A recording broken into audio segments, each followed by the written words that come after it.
Hello mga beshi! It's me again, Katie! Welcome to my mini vlogs. For today's video, pupunta nga kami sa may Oman Club kasi nga dadayuhin namin yung mga isaw. Flex muna ang malaking muka.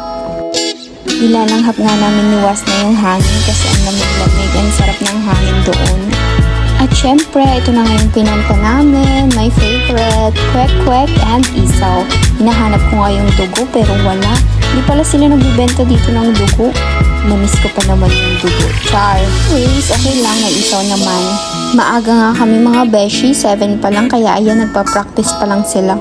Tapos yun pala, wala palang game ngayon. Ang game pala doon every Wednesday and Sunday. So ayun na nga, dahil maaga pa, dumaan na lang kami dito sa may dagat, dito sa may Coron. And that's it. Pauwi na nga kami. Thank you for watching mga beshi. See you next time.